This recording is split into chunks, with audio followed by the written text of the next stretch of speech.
Hola, ¿qué tal? Muy buena gente, bienvenidos al canal, bienvenidos a un nuevo vídeo para este canal. Vídeo especial porque ya sabéis que yo no toco mucho el cine americano y bueno, esta película pues bueno, quería hablar porque la vi ayer. Y bueno, básicamente voy a tener que hacer una reflexión, ¿no? Porque sinceramente, yo creo que esta película es claramente el ejemplo de hacia dónde está llevándose el cine americano, ¿no? Y sobre todo hacia dónde está yendo esta crisis creativa que tiene esta gente, ¿no? Me da tristeza, porque si uno coge más o menos la sinopsis de la película y tienes un poquito, digamos, el feedback de lo que es Avengers, los Vengadores, dirías, jo, pues tiene que ser una película buena sí o sí, ¿no? Pero al final no es así. Al final, tristemente, se convierte en una película en la que básicamente se meten elementos que me parecen muy tóxicos para lo que es un cine y sobre todo viniendo de donde viene, ¿no? Que es Disney, ¿no? O sea, al fin de cabo, estamos hablando de una película de Marvel, pero que la lleva Disney. Entonces, no entiendo hasta qué punto o por qué realmente se meten asuntos que no tienen nada que ver. Yo lo primero voy a dar mi opinión sobre todo este mundo de las películas de superhéroes. O sea, antes de pasar a la película, hablar de la ficha técnica y demás. Mi opinión es que por favor, igual que se pide que no se pirateen las películas, igual que se pide que no se piratee la música, que no se pirateen los juegos, que se respete a los autores originales de las cosas, yo creo que debería de empezar a aplicarse en el cine. Esa norma. Igual que se aplica en los videojuegos, igual que se aplica en la música, que también se aplique en, en el cine, en general. Porque me parece que ya estamos traspasando líneas y estamos prostituyendo, nunca mejor dicho, estamos prostituyendo un producto. Un producto que vino con unas ideas y que vino de la mente de un creativo. Puede que en su momento, en su época, como el creador de Wonder Woman, pues sea con elementos más machistas, menos machistas, etcétera, ¿no? De hecho, hay una película que se llama, creo que Una vida maravillosa, que cuenta la historia del creador de Wonder Woman, ¿no? Y la relación que tenía con eh, esa vida poligámica que tenía, ¿no? Y de qué vino y cuál es el origen del personaje, ¿no? Pero quiero decir, aunque sea tan enrevesado y tan controvertido, es la obra de alguien, ¿no? Y las obras de alguien hay que respetarlas. Hay que tener un respeto por lo que se hace. O por lo que han hecho. O sea, yo creo que, por ejemplo, el fallecido Stan Lee, a día de hoy no estaría de acuerdo de que prostituyeran su Spider-Man, ¿no? O sea, que ya... O sea, esto ya del multiverso, el metaverso, bueno, sí ha existido, sí ha existido. De hecho, hay un cómic, bueno, una serie de cómics que se llaman Clonación Máxima, ¿no? En los que, bueno, veíamos a Venom, a Carnage, a Ben Reilly, que era el clon fallido de Peter Parker, la araña escarlata, además, ¿no? Pero ya cuando el tema del inclusivismo se mete entre medias, y los temas políticos, los temas de feminismo sí, feminismo no, machismo abajo, machismo arriba, lo que no nos damos cuenta es que se está prostituyendo la obra, ¿no? Y que el mensaje que esa persona creativa, esa persona que concibió el personaje o que concibió el dibujo o incluso, ¿no? Hizo el guión, estamos prostituyendo su obra directamente.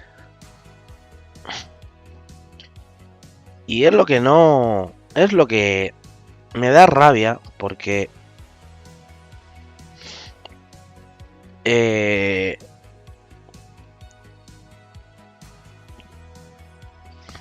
da rabia en el sentido de que dices, mira, al final, ¿todo para qué?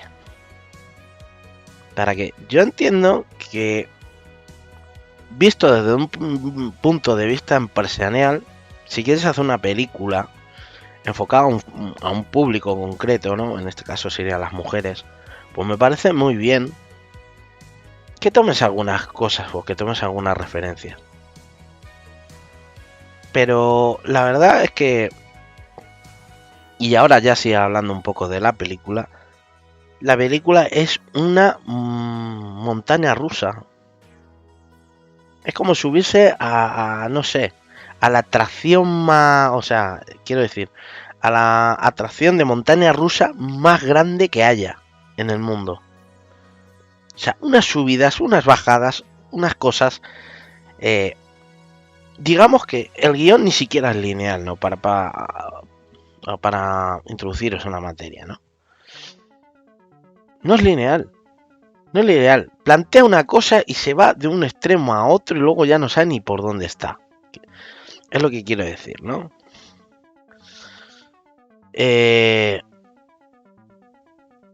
No me parece una película que de verdad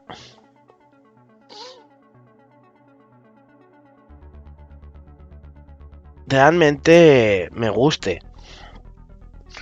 ¿Por qué? Porque si tú planteas una historia trágica y dramática,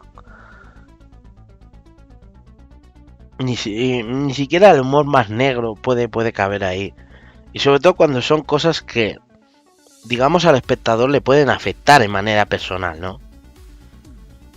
Entonces, aquí tenemos el ejemplo de cómo una directora, en este caso, es capaz de meter la pata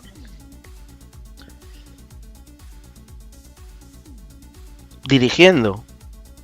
Pero en este caso voy a ser un poco más condescendiente. Pero yo creo que si tú eres el director de una película y te pasan un guión y dices, bueno, voy a ver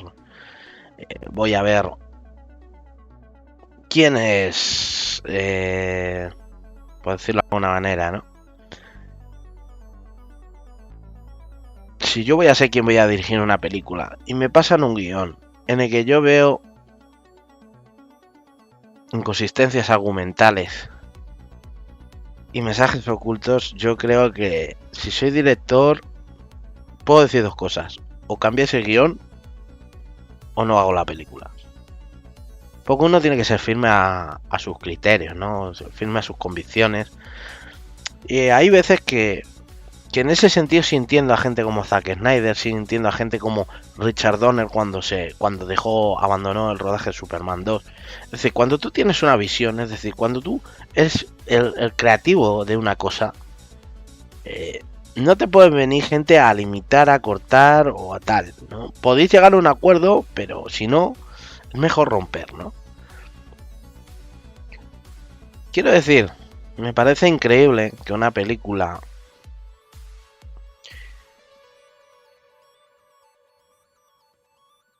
¿entiendes? Una película como La Viuda Negra, dirigida por Kate Shortland, que es, para que os hagáis una idea, es la que hizo la película de Joy, La Niña de las Flores,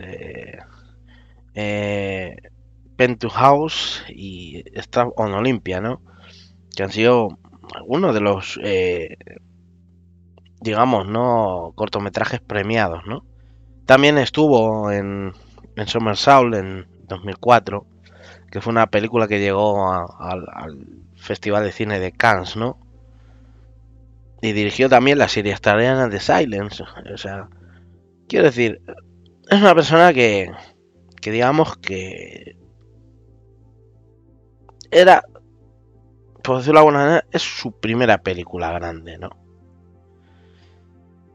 Y luego los guionistas son Ned Benson, que no sabemos quién es, y Jack Sheffer, que tampoco sabemos quién es, pero son los autores de semejante catástrofe argumental.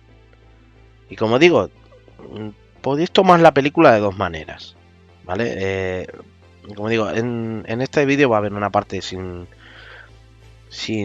spoiler y otra con spoiler. Y me encantaría pasar directamente a la de los spoilers, porque si no, no vais a entender de qué va esta película. Pero bueno, voy a tratar de daros una pequeña pincelada. Quiero decir, esta película se puede ver de dos maneras. Puedes verla como una película que si te la tomas a coña, consigue entretenerte, consigue divertirte y es un buen blockbuster para ver un fin de semana. O sea, es decir, si no eres una persona muy objetiva, muy crítica con el cine, pues dices, mira, es una película que está muy bien, que pasamos un rato, sale Scarlett Johansson, algunos otros personajes conocidos y bueno, no, está bien, está entretenida y ya está. Si te pones más profundo, dices, a nivel de lo que es la película en sí, dirías, es una película con un guión inconsistente que propone una cosa y acaba haciendo otra y que va dando altibajos entre escenas buenas, escenas malas, absurdos en el guión y momentos, digamos, que te pueden llegar a tocar como ser humano, con un final más o menos happy end, ¿no? O sea, un final feliz. Y luego hay una tercera vertiente, que ya sería ser lo más rebuscado del mundo, y decir que esta película es una película más en la que se utiliza el inclusivismo y en este caso el feminismo para soltar algunas cosas, mezclado con momentos o situaciones absolutamente absurdas y fuera de contexto, que hacen que la película, que directamente podría ser una película de venganza, sin más ni más, se convierta en una película absolutamente surrealista, con acción y con mensajes en clave. Esas son las tres lecturas que yo doy de la película, ¿no? Y ese es el resumen. Así que, bueno, sin más preámbulos, porque la verdad que es una película que para mí no merece mucho la pena, pero bueno, es entretenida. Vamos a pasar con la ficha técnica y ya comento las últimas cosas y pasamos a la parte de spoilers. Como decía, ¿no? La película de la Viuda Negra está dirigida por Kate Shortland,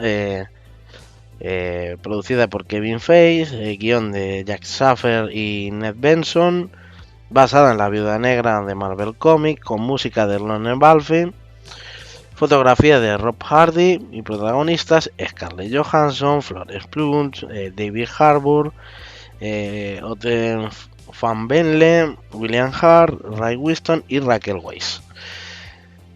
La película de Estados Unidos, año 2021, fecha de estreno el 29 de junio de este 2021, que fue el estreno mundial. Pertenece al género superhéroes, acción y suspenso, una película de 134 minutos, producida por Marvel Studios y distribuida por Walt Disney Studios Motion Pictures.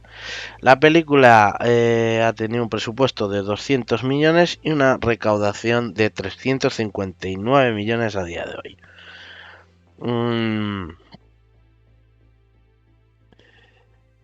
Yo quiero decir que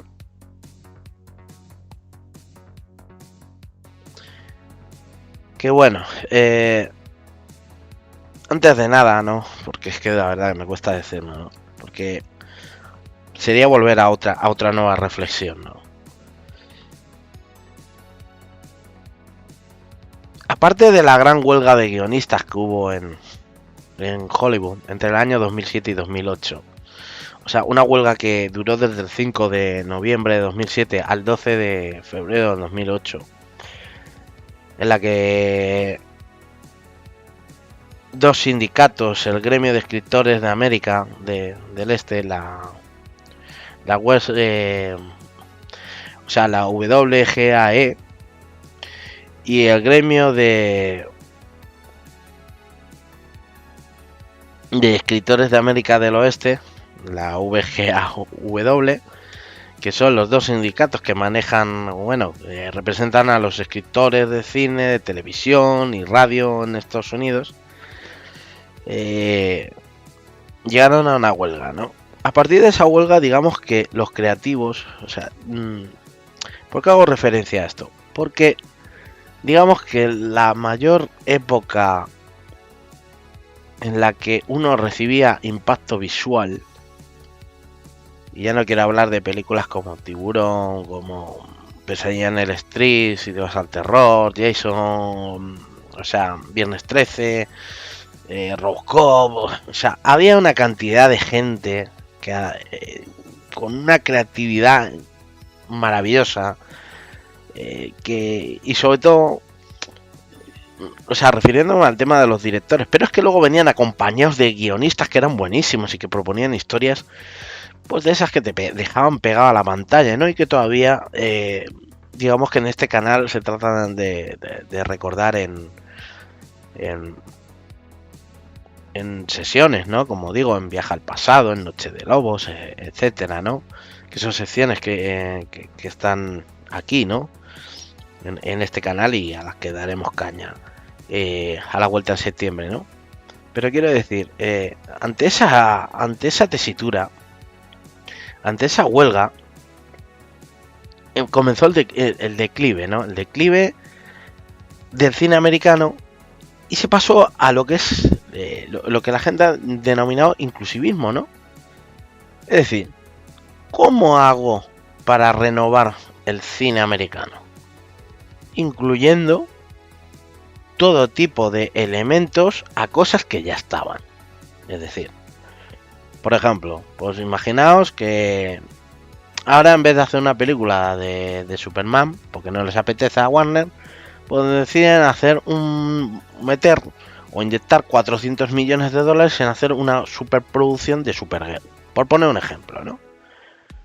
¿Por qué? Porque cosas que han pasado dentro de Hollywood, y también dentro de Disney, porque hay que decirlo también. Hay gente que ha salido muy mal en Disney, sobre todo por cosas que han medio contado algunos de los digamos estrellas más jóvenes, ¿no? Podríamos recordar algún caso en concreto, ¿no? Por ejemplo, el caso de, no sé, por ejemplo, el caso de la chica esta que hacía de Hannah Montana,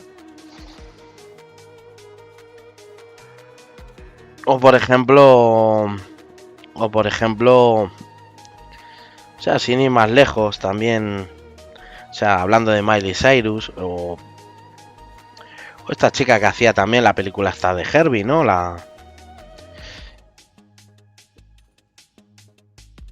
Que acabó también muy mal, o sea, tuvo muchos problemas de alcohol, como era Lindsay Lohan, ¿no? Quiero decir que también Disney hace sus cosas malas, ¿no? Eso es lo que quiero decir, que no es santa de ninguna devoción.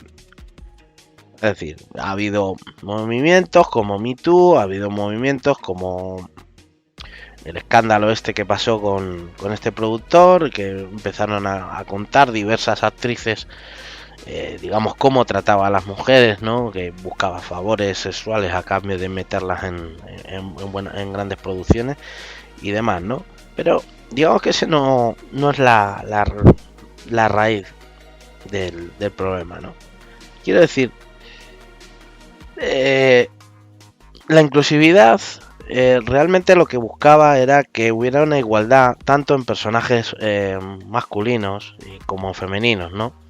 Que hubiera una equiparación, ¿no? Que no solo se hablara de, por ejemplo, Superman, que se hablara solo de Batman, se hablara, en el caso de Marvel, que se hablara solo de Iron Man, del Capitán América, de Thor, ¿no? Entonces, se quería incluir personajes femeninos que estaban dentro del universo de Marvel.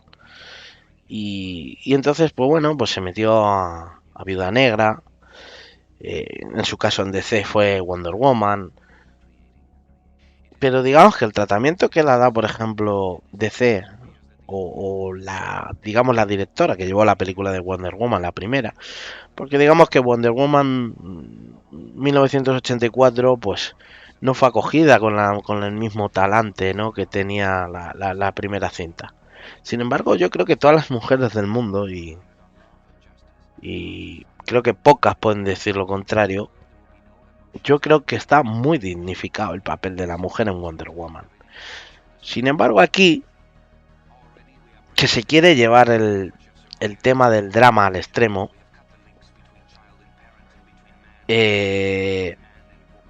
tenemos una película que nos quiere contar la infancia de Natasha, de Natasha Romanoff.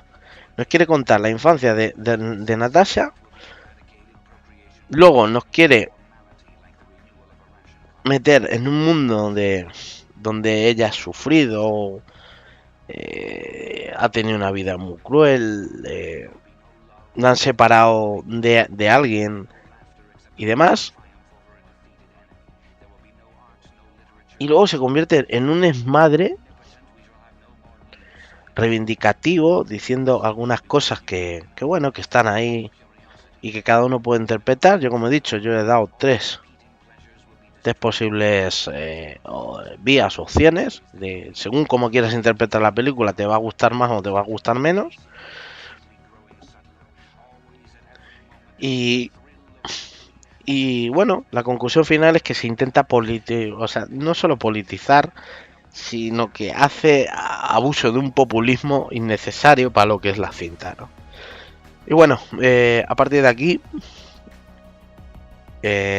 si no habéis visto la película, entramos a la parte de spoilers, así que en la medida de lo posible, si no queréis enteraros de nada, pues podéis parar el vídeo aquí. Bien, vamos con la parte de spoilers porque quiero ir muy rápido. Como digo, a pesar de ser una película que realmente la he visto y que no debería de causar interés, me gustaría dar mi granito de arena, mi aportación, ¿no? A lo que es esta cinta, ¿no? O mi opinión de esta cinta. Por eso, toda la introducción que he metido vais a ver ahora en esta parte de spoilers por qué lo digo. Bueno, la película empieza con una familia normalita que están en su casa. Bueno, viven en una casa bonita, tal, en Ohio y tal. Hasta que de repente llega el padre y dice, mira, que tenemos una hora para marcharnos y nos tenemos que ir. Entonces, bueno, a todo esto ves dos niñas normalitas y nada, lo que es una familia corriente, ¿no? De repente todo se vuelve loco, el padre agarra una escopeta, agarran el coche, o sea, agarran la 4x4 y se marchan, ¿no?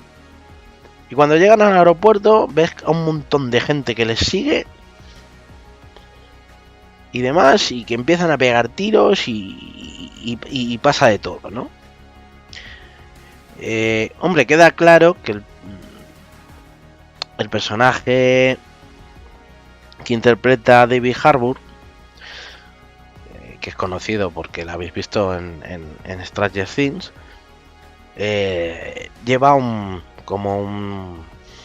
una identificación, ¿no? Que te hace pensar que como mínimo será científico el tío, ¿no? Entonces es como algo ha hecho y todo el mundo le persigue. Vale.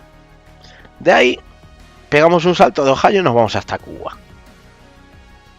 ¿vale? Entonces llegamos a Cuba y ahí se encuentra con los rusos, con los soviéticos,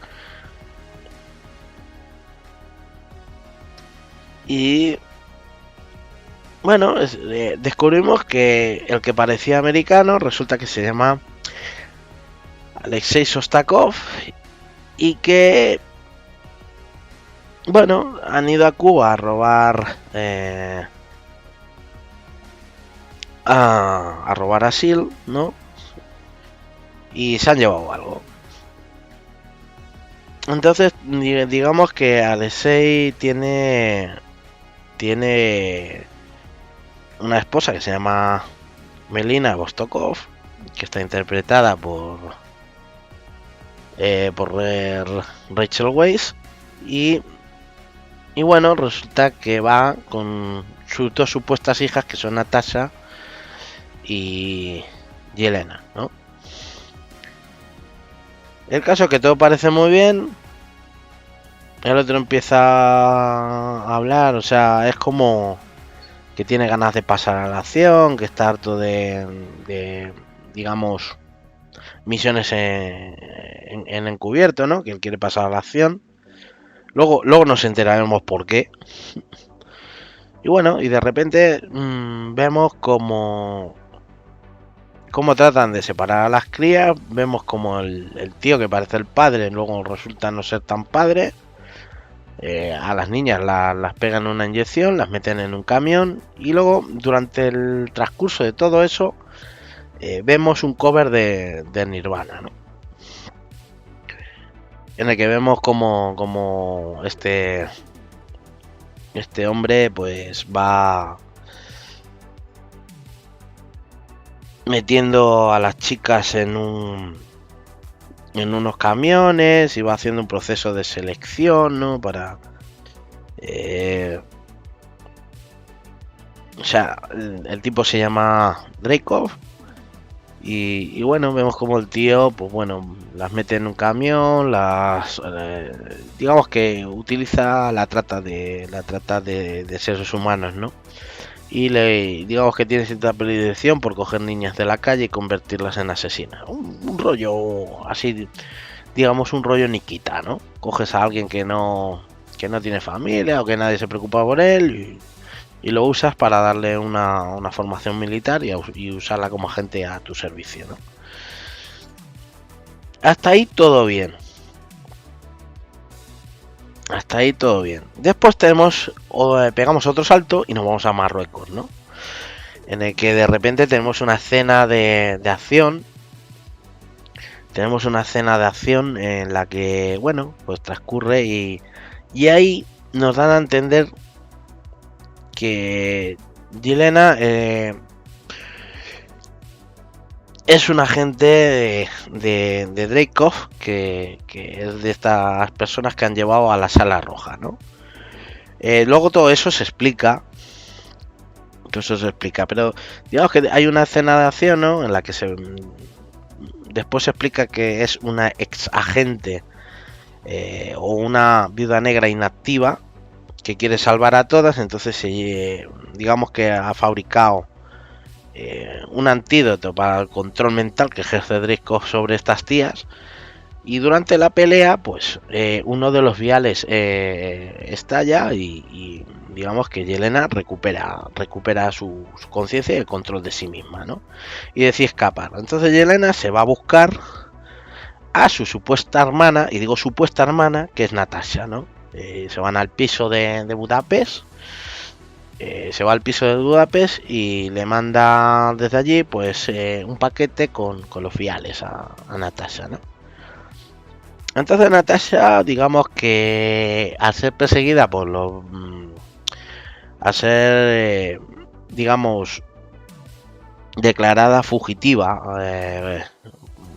porque esto se supone que ocurre después de la Civil War. Entonces, digamos que se retira, ¿no? Se busca estar un poquito de incógnito, ¿no? Y entonces recibe este paquete. Entonces, en unos momentos dados, cuando el amigo que la ayuda digamos que le da los pasaportes, digamos, el que le ayuda con el tema de si necesita armas, si necesita identificaciones, lo que sea. O sea, esa especie de contacto, pues resulta que le da un generador que no está en buen estado, entonces la tía tiene que irse a buscar gasolina y entonces nos encontramos con un personaje enmascarado que me recuerda un poco al... Es una mezcla, o sea, su máscara es una mezcla de Crisis, o sea, del juego de Crisis, con la máscara esta que ponen en Call of Duty Black Ops. Es una mezcla de las dos, ¿no? Que está muy chula. Y que hasta cierto punto de la película, pues te crees que es un tío, ¿no? Bueno, vamos a hacer un pequeño alto en el camino en todo esto que estoy contando para decir tres cosas. Lo primero, tal como empieza, la película da las motivaciones suficientes para que el personaje de Scarlett Johansson, que no es santo de mi devoción, y voy a explicar simplemente el porqué. Primero, porque es una persona que veo que sobreactúa demasiado. Y que... A ver cómo lo explico. Hay tías que uno ve y que tienen... que uno ve físicamente y te puedes dar cuenta, ¿no? Si eres objetivo de si esa tía es física. Es decir, si es apta físicamente para hacer cosas o no, ¿no? ¿Entiendes? Es como si, por ejemplo, eres un... ¿cómo decirlo? No sé, como si eres entrenador de atletismo y te viene alguien que toda su vida camina con tacones, ¿no? Entonces no te imaginas a esa persona haciendo 100 metros de fondo. Eso es lo que quiero decir, ¿no? Esa es la imagen. No quiero que se tome como un elemento machista, ¿no? No me refiero a eso. Porque ahora voy a decir más, ¿no?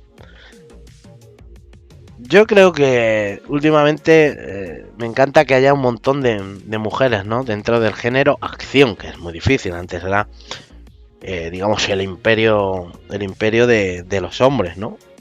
Es decir, teníamos a Stallone, Schwarzenegger, Jean-Claude Van Damme, Dolph Lundgren, no sé, un montón de Vin Diesel, por ejemplo, un montón de tíos que hacían películas de acción, ¿no?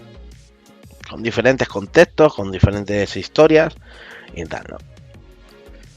Luego llegaron hasta que llegó, digamos, Terminator 2, en el que vemos la primera aparición seria de una mujer, ¿no? De una mujer de acción, una mujer dura. Hasta que vemos a Sarah Connor, no vemos. Es verdad que, por ejemplo, yo recuerdo en Conan 2, ¿no? Por ejemplo, la mujer, o sea, la chica esta que está con Conan y que al final fallece, ¿no? Y que se convierte como en el gran amor de Conan, pues a mí me parecía una tía que daba el pego como guerrera, ¿no? ¿Entiendes? O la actriz Iman, que también sale ahí, ¿no? También puede dar el pego como guerrera, ¿no? Pero digamos que para identificar a una tía como guerrera tenía que ser como muy... O sea, tenía que masculinizarse para hacerse dura, ¿no? Y eso, por ejemplo, en Wonder Woman no se prepondera. No se prepondera. Puede ser igual de femenina y repartir hostias como panes, ¿no? Entonces quiero decir que hasta después de Sarah Connor, mi referente más o menos que yo pueda tener era Mila Jovovich, ¿no? Para mí Mila Jovovich me parece que es la pionera dentro de lo que es el cine de acción moderno en el que se incluye a la mujer, ¿no? En el que una mujer es protagonista y crea una historia. Luego podríamos hablar de gente que ha venido detrás, ¿no?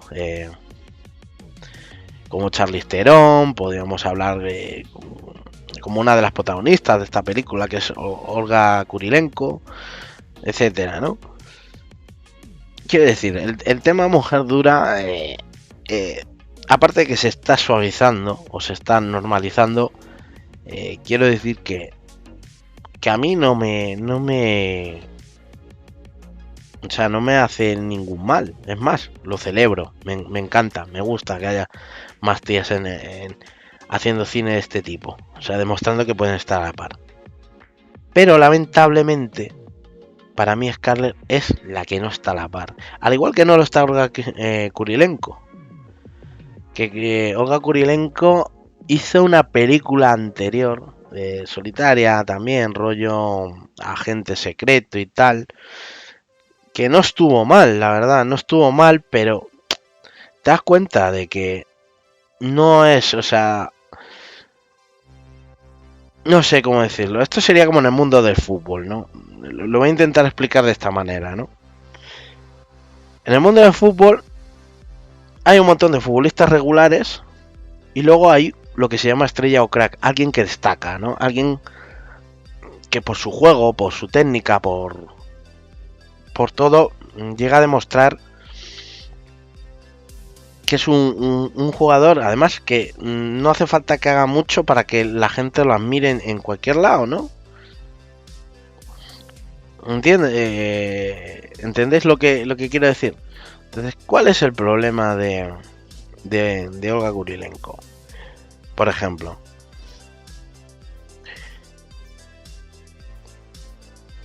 el problema de Olga Kurilenko que es que a pesar de tener un montón de películas, de haber salido en Max Payne, o sea, no me parece mala actriz, pero en escenas de acción ves como que no encaja o no sé cómo decirlo, o no encaja o no entrena lo suficiente. ¿Entendéis? Llega un punto que se ve forzado. Y a Scarlett Johansson le pasa exactamente lo mismo. O sea, mientras que, por ejemplo, ves a Mila Jovovich, por ejemplo, cuando hizo Resident Evil 2, que es una película en la que no tiene nada que ver con el lore y ni siquiera con la franquicia de videojuegos de la Capcom. Pero dices, como película de acción es la hostia, porque la tía de verdad te cree que es de acción. O si no, mismamente, mira, podemos quitar Resident Evil y poner Ultravioleta, que es una película genial, de principio a fin. De principio a fin. Tiene unas coreografías maravillosas. Se ve que la tía a nivel como digo, que se esfuerza. Se esfuerza y lo acaba abordando. Y por eso se convierte en una tía de acción, en una tía dura, ¿no? A estas dos les pasa eso. Que no me transmiten directamente, ¿no? Y a eso es a lo que quiero ir. Son personas que pueden hacer un papel y no me transmiten nada. No me transmiten nada. No me transmiten pena. No me transmiten, o sea, si estamos hablando de drama, no me transmiten pena. No me transmiten empatía, por decirlo de alguna manera. Hay momentos, hay planos en los que Scarlett me recuerda a lo que decían de Henry Cavill, que tiene una cara para todo. O sea, que esta tía, salvo cuando sonríe, o sea, la ves llorando, o sea, ves su cara de llorando y ves su cara de enfadada y son las mismas. A eso es a lo que me quiero referir. Luego, la película en sí tiene muchos efectos especiales, demasiado CGI, y se nota que en muchas escenas hay cables por un tubo. Por eso digo que no me convence. Sé que en otras películas hay cables, pero ves cómo están hechas las escenas y ves cómo es la historia, que aquí es donde empieza la ausencia de la historia a florecer y demás, y te das cuenta de que la película es como ver Fast and Furious con muchos cables, muchos efectos especiales, y que la historia es que no hay historia. Y esa es la conclusión. Entonces, como decía, cuando ocurre eso de Marruecos y luego van al piso al piso o sea, ella escapa de este villano, entre comillas. Se va a Budapest al piso y se encuentra con Yelena, que la está esperando allí. Entonces surge una escena de acción en la que, en vez de recibirse como hermanas, ¿no?, se lían a mamporros limpios dentro de la casa, a darse golpes sin parar. Algunas escenas un poco de esas que dices, qué dolor. Y luego al final se acaban hablando. Entonces ahí te das cuenta, o hasta ahí te dicen, pues bueno, te dan a entender como que sí, que son hermanas. Pero luego, a posteriori, cuando se van de la casa y escapan, o sea, hay una carrera, una cena con carrera por los tejados y demás, en el que fallece una de las viudas, pues se escapan, se van como, se quedan paradas en una terraza, así como en un bar, tomándose una cerveza, y ahí te das cuenta de que no son hermanas para nada. De que digamos que eran reclutadas y que, bueno, tenían algún tipo de vínculo, pero que no eran hermanas. O sea, entre medias de eso, pues digamos que en medio de su gran charla que tienen Yelena y Natasha, pues se explican que, bueno, que Draco anda por ahí vivito y coleando, que a lo mejor Shield no fue tan sincero con Natasha cuando le prometió escapar. Y bueno, eso da reorigen, por decirlo de alguna manera, da reorigen a una historia de venganza, ¿no? Entonces, ¿por qué? Porque Yelena te cuenta todo lo que le ha pasado, todo lo que ha pasado durante el tiempo que no estaba con Natasha, ¿no? Y esto incluso van creciendo en el sentido de que cuando llegan cuando hay un momento que tienen que salvar a Alexei, que le tenían encerrado en una cárcel de esas perdidas de Rusia, que es como un recuerdo, ¿no?, a lo que ocurre en el final de Stranger Things 4, ¿no? O sea, bueno, ya sabéis, en Stranger Things, en la tercera temporada, el final post créditos, ¿no?, en el que aparece, supuestamente tienen a Hope ahí metido, ¿no?, en una cárcel rusa, ¿no? Y así es como empieza la película, ¿no? Entonces se van a buscarlo porque, claro, necesitan saber la ubicación de la sala roja, que no saben dónde está. Entonces, digamos que Natasha piensa que Alexei puede saber algo. Y bueno, se van a la cárcel. Bueno, por cierto, saber que Alexei es, digamos, que la contraparte rusa del Capitán América, ¿no?, que es el Red Guardian. Y es como, sí, decirlo, es el Capitán América versión rusa, versión Smirnov, por decirlo de alguna manera, ¿no? Por eso explicaba antes que él quería pasar a la acción, porque al sentirse contraparte de Steve Rogers, él, digamos que le tiene una admiración, o sea, es como me quiero enfrentar a ti de tú a tú porque soy fan tuyo, ¿no? Entonces, en esa parte sí es gracioso. Pero lo duro empieza cuando ya sube al helicóptero, ¿no? Y ahí es donde quiero ir un poco. Digamos que cuando Alexei sube al helicóptero, intenta, como bien, enrollarse con Natasha y con Yelena. Y dices, aquí algo no cuadra, tío. O sea, ahí es cuando llego al punto que mi cabeza hace ¡puff! No me cuadran las cosas. O sea, este tío ha cogido a dos niñas que las utilizó para hacer de hijas en su casa en Ohio, y resulta que luego, en un momento dado, le dice, no solo las separa, sino que las manda a la sala roja. Con un par, ¿no? O sea, no tienes ningún sentimiento y ninguna empatía. Pero es que aparte encima Yelena empieza a explicar qué cosas le hicieron dentro de la sala roja, entre ellas la amputación de sus órganos reproductores sexuales femeninos. Abarca un poco más sobre este tema del control mental que tiene que ver con la anulación de ciertas funciones del cerebro, incluida una que tiene que ver que ninguna de estas chicas puede matar a Dreykov porque al contacto con la testosterona que emite como hombre, digamos que bloquea todos sus sentidos motrices, ¿no?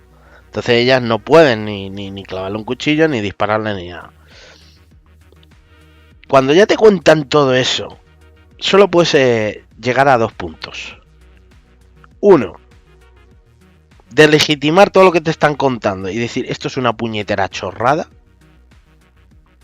O si te lo tomas en serio y dices, bueno, como película de venganza, estas dos tías tienen razones para acabar con el Alexei y con el que pillen en medio, ¿no? Entonces, hasta ese punto yo creo que quedamos claros. Entonces llega un momento en que la conversación del helicóptero es tan absurda que dices, tía, tíralo, o sea, tías, tirarlo abajo. O sea, tirarlo del helicóptero en marcha. O sea, primero porque ya os dice que no sabe dónde está localizado. Y segundo porque es un hijo de las 4 letras que os ha hecho lo que se ha hecho. Pero la cosa no acaba ahí. O sea, podemos rizar el rizo. Supongo que dijeron tanto Jack Schaffer como Nick Benson, ¿no? Al final se van todos en el helicóptero este con el que salvan a Alexei y aparecen en una casita de campo donde está nuestra querida amiga Melina, ¿no? Que es no solo la viuda negra o una de las primeras viudas negras, sino que es la científica que hace este control mental a las tías, a sus congéneres, sino que encima, o sea, vemos cómo lo va experimentando con los cerditos y digamos que es como inteligente, pero a la vez, o sea, es inteligentemente tonta, por decirlo de alguna manera. Entonces vemos cómo o sea, nos damos cuenta de que cuando se fueron a hacer pasar por una familia normal en Ohio, se fueron a robar un proyecto de SEAL que no era de SEAL, sino que era de Hydra, que era de control mental. Y que ella se lo aplicó a todas estas muchachas, porque ella encima controla ese programa de desarrollo, ¿no? Y está tan feliz en el campo jugando con unos cerdos. Entonces ya la situación ya se vuelve poco seria, poco honesta y tratando un tema que podría ser muy parecido o cercano al tema de la ablación, ¿no? Entonces, como digo, es una cosa que realmente pues me llama mucho la atención, me hace ver que no es una película seria. Entonces me hace ver que no es una película seria, que no es una película que realmente, pues bueno, uno se pueda tomar en serio. Porque luego la cena que tienen en el comedor, comiendo y tal, bueno. Y de ahí sacas otras dos cositas más, ¿no? Una es el trato que tiene la viuda negra hacia su compañero, o sea, digamos esta persona que tiene contactos y le consigue lo que ella quiere, a la que trata a poco menos como si fuera un incompetente, simplemente por el hecho de ser hombre. De hecho hay una escena que también es absurda, que es un chiste malo, no me acuerdo el nombre, pero sí el apellido, no me acuerdo cómo la llama, que la llama no sé qué Pandora, o sea, Pandero, que hace referencia a esas noticias que se hablaba mucho, ¿no? Sobre los glúteos de Scarlett Johansson, ¿no? Como actriz y tal, ¿no? O sea, ya empezamos a ver referencias de machismo, incluso la cena de Alexei en la cena, ¿no? En la que Raquel Weisz manda a traer un cerdo y le llaman al cerdo a Alexei, ¿no? Y Alexei dice, la habéis llamado como a mí, ¿no? O sea, por eso decía que hay cosas que pues, que si depende de cómo las tomes o en el enfoque que las tomes, te pueden llevar a la firme conclusión de que en esta película hay algunos elementos de feminismo radicalizado o no. Depende de cómo, depende del sentido de humor que tengas, depende de cómo lo quieras tomar y demás. Entonces, como digo, es una película que supuestamente tiene que haber una venganza, pero no hay venganza. Al final acaba en clave de comedia, humor casposo que no viene ni a cuento, como digo, sobre todo en la escena de digamos la comida, que se quieren juntar todos en la mesa y parece que la única cuerda, la única, primero la primera cuerda es Yelena, que se va de la mesa, y luego la segunda cuerda es Natasha, porque dice, bueno, vosotros estáis locos, no sabéis. Me habéis hecho una ablación, me habéis robado mi infancia, no puedo tener hijos, me habéis creado problemas y conflictos personales a nivel de pareja, por los traumas que tengo. Me he convertido en una asesina cuando no quería asesinar ni matar a nadie. Nunca me he sentido en una familia y mi familia han sido digamos, los vengadores, ¿no? O sea, es decir, es como si, no sé, pongámoslo que fuera un hombre, ¿no? Y de repente te llevan allí al Vietnam, te cogen los del Vietcong, ¿sabes? Te meten la cabeza o sea, te meten el cuerpo en tierra y solo dejan tu cabeza al aire, no te dan agua. Te ponen la cama de muelles y te meten voltaje todos los días. Te dicen que reveles dónde está tu general y demás. ¿Eh? Y por si no fuera poco, te apuntaran tus partes, tus miembros, y tú fueras y le dijeras a los de Bitcoin, oye, mira, que gracias por eso. Gracias por eso, mira, es que sois mis amigos, hemos pasado tanto tiempo juntos que podemos sentarnos hasta la mesa a comer, ¿no? Y eso es a lo que me refiero, ¿no? Ese es digamos, el punto estúpido y absurdo que tiene la película y que llega a este punto, ¿no? Que me llega a este punto de decir, pero qué mierda es esto. O sea, luego más adelante todo lo demás que se desencadena, o sea, es decir, de repente se monta un plan para infiltrarse en en la sala roja, que curiosamente es como Umbrella, pero en el cielo, o sea, es como Raccoon City. eh, Tiene la misma forma que la estructura de Raccoon City, solo que en vez de estar subterráneamente está en el cielo.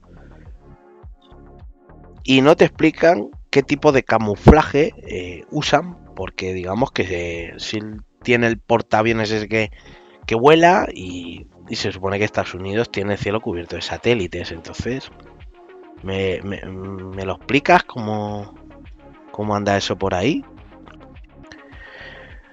Y nada, como decía, ¿no? Entonces, que me lo expliquen a mí, estos temas de por qué anda en el cielo y nadie lo ve, ¿no?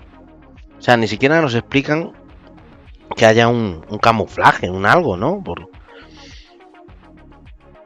sea, lo obvian totalmente. Y luego, más adelante, como digo, vemos un enfrentamiento, ¿no? En el que descubrimos que el personaje enmascarado es Antonia, ¿no? La hija la hija de Dreykov, ¿no? Que aprovechando la coyuntura que tenía el programa este maravilloso que las convierte a todas en marionetas, pues bueno, también lo hizo con su propia hija, ¿no? Sin ningún sentimiento. Luego viene un discurso súper machista, ¿no? Entre medias de eso, antes digamos, de que Natasha descubramos que Milena no es o sea, que Melina no es Melina, sino que es Natasha, ¿no? Y que habían tramado un plan para subirse dentro de la nave y tal, y liberar a las otras. Pues nos suelta un discurso súper machista, tratando de justificar toda la... por qué hace todo, y nos da a entender de que no solo son las que están ahí, sino que están repartidas por todo el mundo, ¿no? Entonces me parece una cosa ya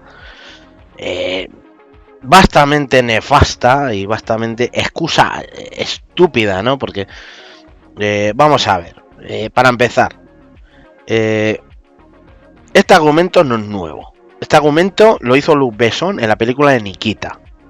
Lo único que en vez de coger a niñas y tal para meterle mucha más crueldad, que es lo que se trata de hacer en esta película, y que tengamos unos sentimientos de enojo con este tío para llamarle que es un cerdo y de lo peor,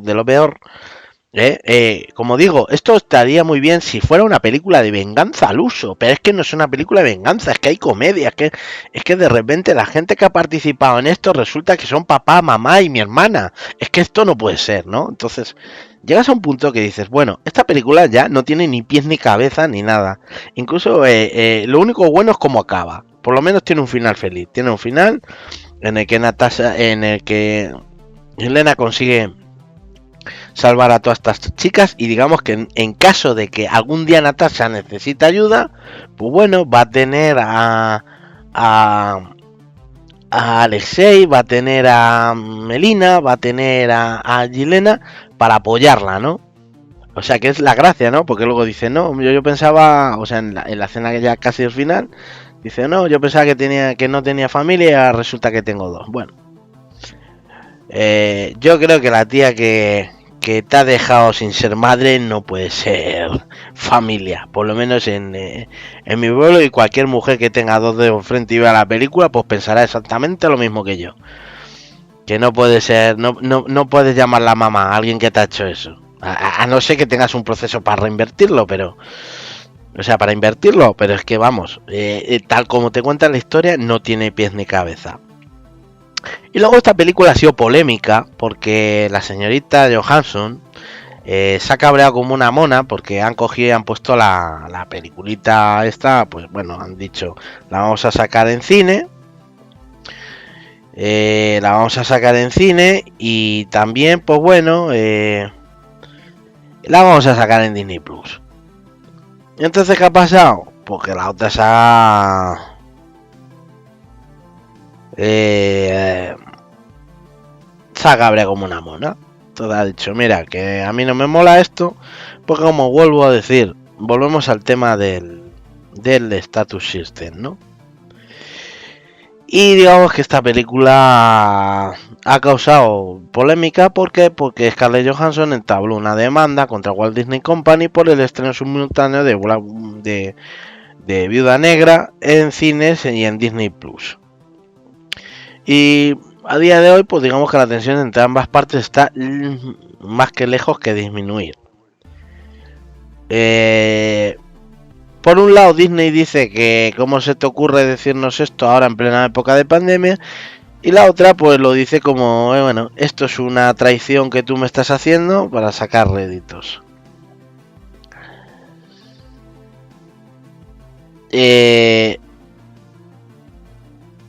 Y me hace gracia, ¿sabes? Me hace gracia.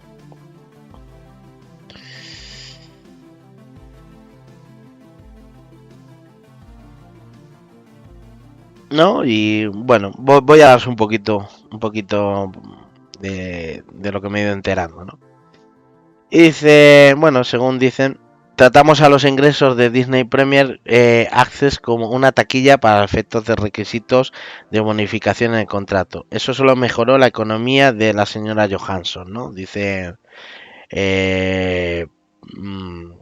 Petrocelli, ¿no? Que es con quien tiene, digamos, Daniel Petrocelli, que es con quien tiene la polémica con ella, ¿no? Porque digamos que han respondido. Y bueno, Gabriel Carteris hace unas declaraciones que dice que Disney debería avergonzarse de sí mismo por recurrir a tácticas cansadas de bullying y humillación de género. Y dices, bueno, what the fuck? Humillación de género. Cuando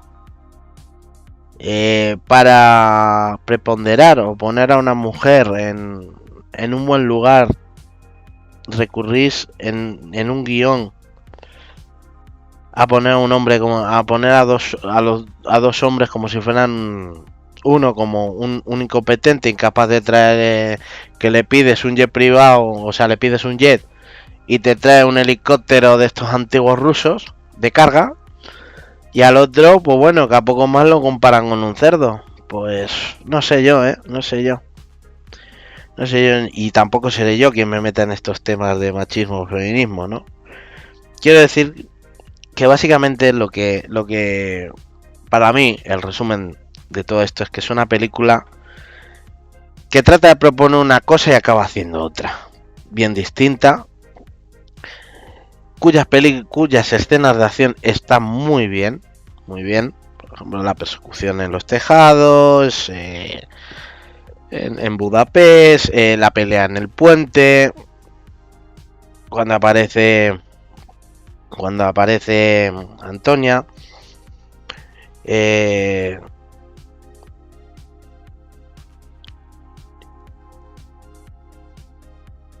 o sea, bueno, este personaje que es el Taxmaster, no sé, más la escena de cuando hacen el rescate a Alexei, pero ya lo de la sala roja es como digo, una flipada ya, rollo Fast and the Furious, de cables, de hilos, de CGI, de todo, ¿no? Y luego ese happy end un poco oscuro, siniestro, ¿no? A resumir. Y bueno, para mí este es el resumen de la película. Yo como digo, la película es entretenida, tiene estas cosas, entre comillas, raras. Hay algunas escenas que depende del sentido que les quieras dar, pueden ser graciosas o ofensivas. Y otro producto ya no del inclusivismo, sino de que el cine americano, pues bueno, entre meter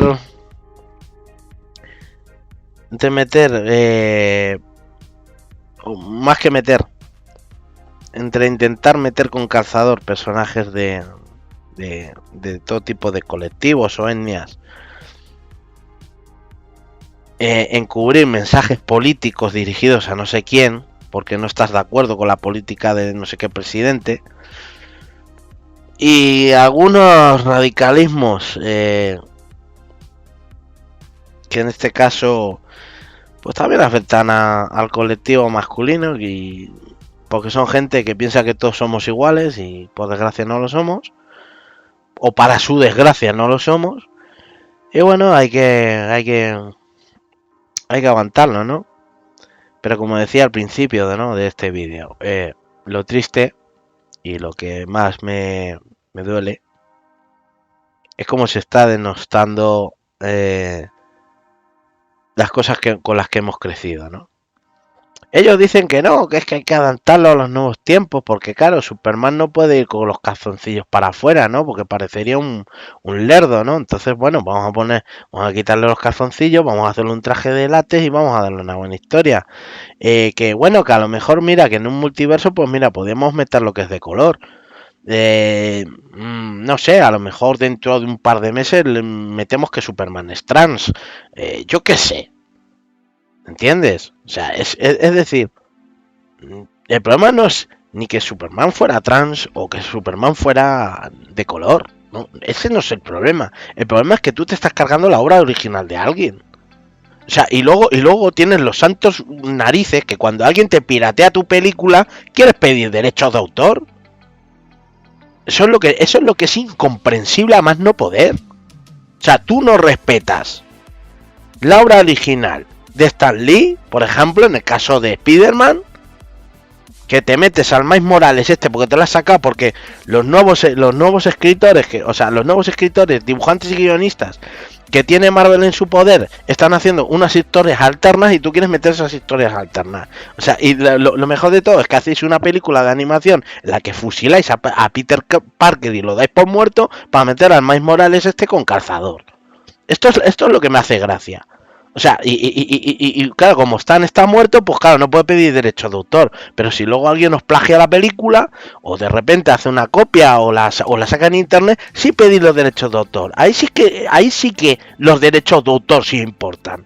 Pero no importan para hacer que un personaje que ha sido toda la vida de una manera, lo cambiéis a la manera que os salgan las narices, porque no es que hay que actualizarlo, es que hay que meterlo de manera inclusiva, hay que meter a este personaje, pues no hace falta meter a nadie, no hace falta convertir a nadie, no hace falta que a Hulk lo convirtiese en Hulka, no hace falta, no, simplemente crear un personaje femenino que tenga un peso específico y pueda hacer grandes películas.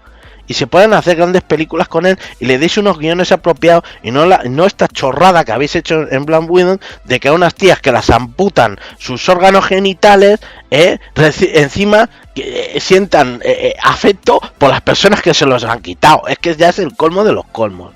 O sea, y no podía acabar la review de otra manera porque es que ya me estaba conteniendo. A eso es lo que me refiero, ¿no? Y eso es lo que me ha hecho salirme de mis casillas, porque si la película hubiera sido lineal y si hubiera llevado a la venganza hasta donde se tenía que llevar, hubiera dicho Scarlett de chapó, la película de chapó, todos los personajes de chapó. Pero claro, como no tiene esa mentalidad de C y ves que la meten en plan family friendly, vamos a sentarnos todos a comer, pues dices, tío, no, hasta ahí yo no llego, ¿sabes? Hasta ahí yo no llego.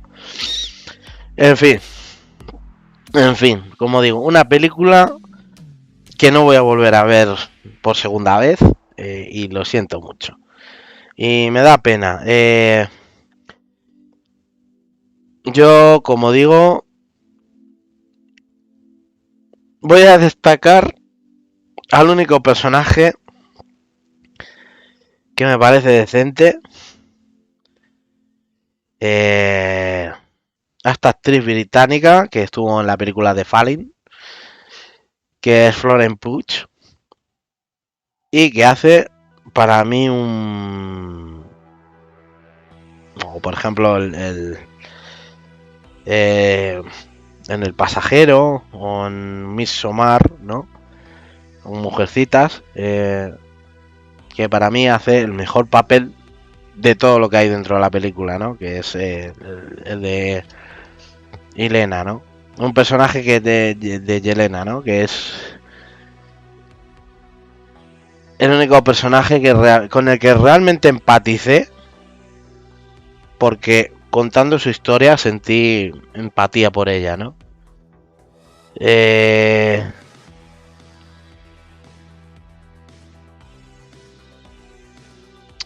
O sea, por eso digo, no sé. Me pareció un poco, no sé, sacado todo de contexto, ¿no? Y como digo, como Blockbuster, si os lo tomáis en plan coña, como Blockbuster, cojonudo. Y nada más, gente, hasta aquí terminamos la review. Espero que os haya gustado. Como digo, review completísima, larga y en la que hemos tocado diferentes aspectos. Y bueno, espero que os haya gustado. Un placer estar con vosotros. Quedan 2 vídeos, los 2 últimos vídeos, así que nos veremos en los próximos últimos 2 vídeos y cerramos la temporada. Hasta luego.